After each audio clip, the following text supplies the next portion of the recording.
And our next session is by Basis Technology on how adverse media fits into Perpetual Know Your Customers. Sharing with us now is Mr. Chris Brown, VP International from Basis Technology.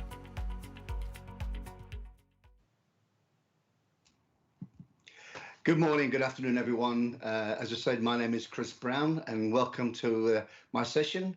Over the next 20 minutes, we're going to talk about how adverse media fits into Perpetual KYC. Now, for some people, Perpetual KYC was something they may have never heard of before. So we're going to go through this presentation to explain what do we mean by that and how it fits into an adverse media within a bank, a financial institution. So the first thing I want to talk about, why is it the new buzzword? And some people say, well, I didn't even know it was a buzzword. So we go back in history. So perpetual within the software world is you get a license that lasts forever. KYC is something you do around onboarding and checking that customers are good to do business with, or how much are they worth to you. But imagine bringing the two together. So it's something you do all the time on a regular basis. So it's a continuous rotation. So I want to ask a few things first, a few statements I'm going to talk about now. And do you think these are acceptable? Because I don't think they are. So a high-risk customer is reviewed just once a year.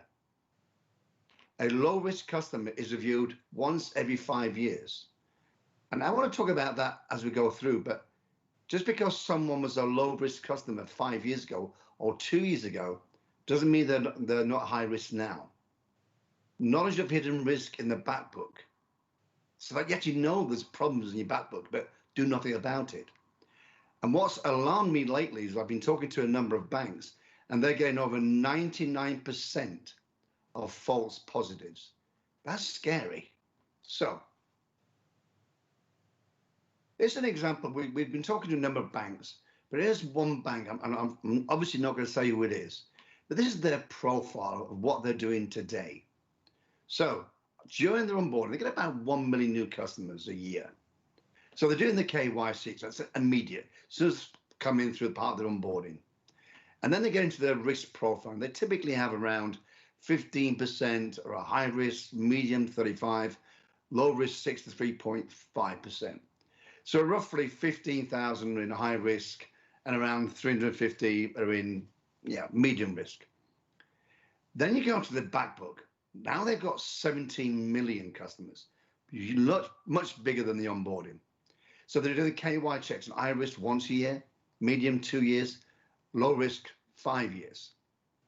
Now, if you apply that methodology across those 17 million customers, it means around 31% of their clients they're doing no checks on. Sorry, only doing checks on 31% of their clients.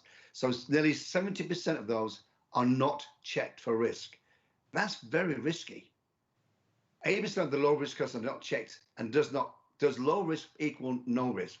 And as I said, because someone was a low risk a year ago, 2 years ago, 3 years ago, that does not mean they are no longer a low risk.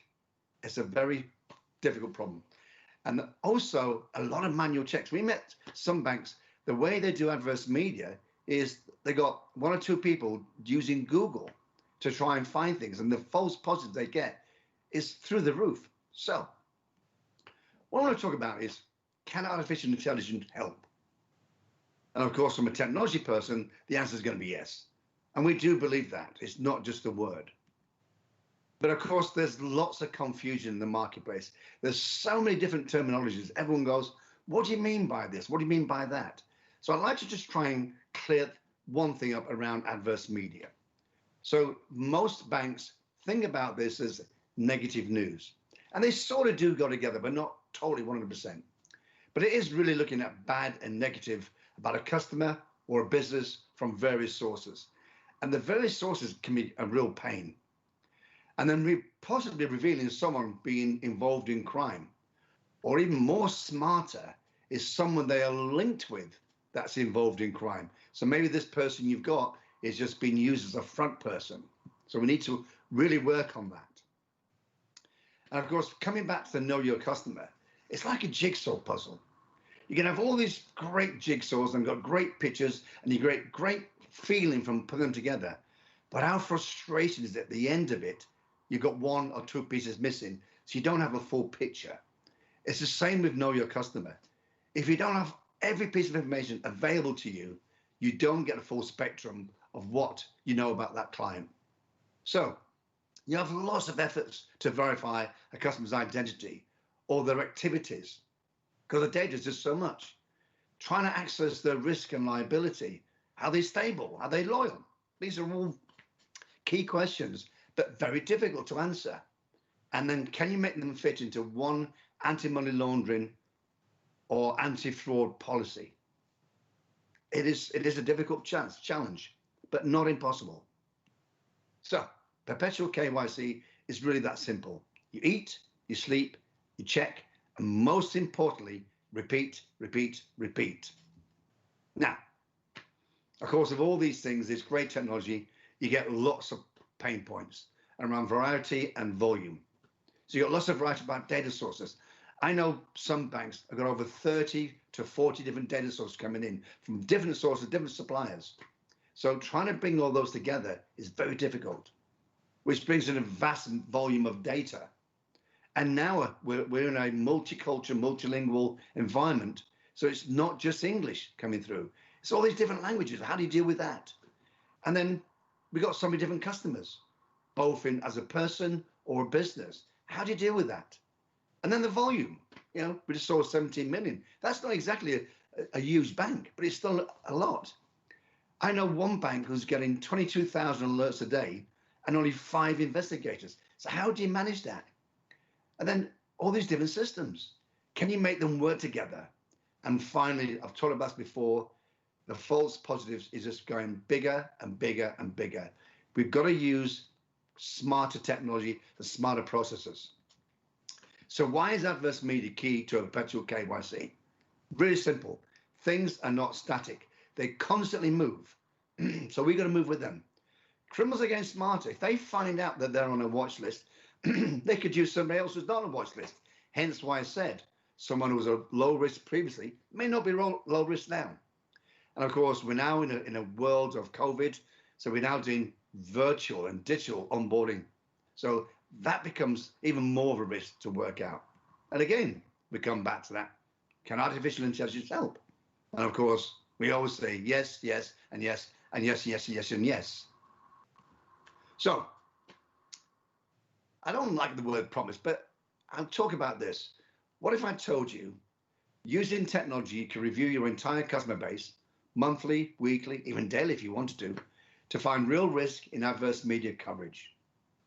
And it would only service real risk to the bank because there's no point getting all these alerts coming through if they are not relevant. But would you believe me? I know it sounds great, but would you really believe me? You should, because banks are doing this now, not just with us, with many corporations. So here's an example of what I call a perpetual workflow process of a perpetual KYC. So you've got the normal back office that's linked to your high risk profile. Then you're going through your workflow. Now, not everyone will have these next sections. So you've got your adverse media data provider. You then got your biometrics data coming through. Some may have open source intelligence. So it's gathering data from the World Wide Web. Not everyone does that, but it's a great tool to use. Then you throw into the artificial intelligence or natural language processing. This is a tool that reads text written by a human being. And you link that to your bank's risk policy. Then you go through the workflow back to the back office and the whole process starts again. Now, if you do this and you do it well, you'll get to rewards. So there's an example of a search using an organization that were using their adverse media without artificial intelligence. They got just on one search 498 articles. Someone's got to go through all those and work out which of those are a problem. By bringing artificial intelligence and actually keying things in that will make things work better, you can do smarter things. You can actually surface things. Oh, that's important to me. Then start to build filters and go, oh, I want to repeat that filter over and over and over and over again. And that's how you get really smarter. So, and they can do this across lingual as well. So you can even put in search strings in English and find things that's relevant in Chinese or in Arabic or Russian without actually knowing that, and still get the ability to filter to things that's only relevant to what you need and what's important to you. Okay. And of course, going back to what I said before, across the wide variety of data. So we're getting very close to the end. I'm probably a little bit ahead because I'm getting so excited about this. This is great time to be in the financial services because technology is catching up. We're getting smarter. We're getting ahead of the criminals. So, question to you all: is adverse media monitoring for Perpetual KYC? Is it hype or is it hope? Hopefully, it's not the latter. But you want to know more? Come to Basis Technology. We're in the startup area in Sentosa. As I said, my name is Chris Brown, but we have a team of waiting to talk to you. I look forward to hearing from you all. Thank you all very much for your time and have a great day.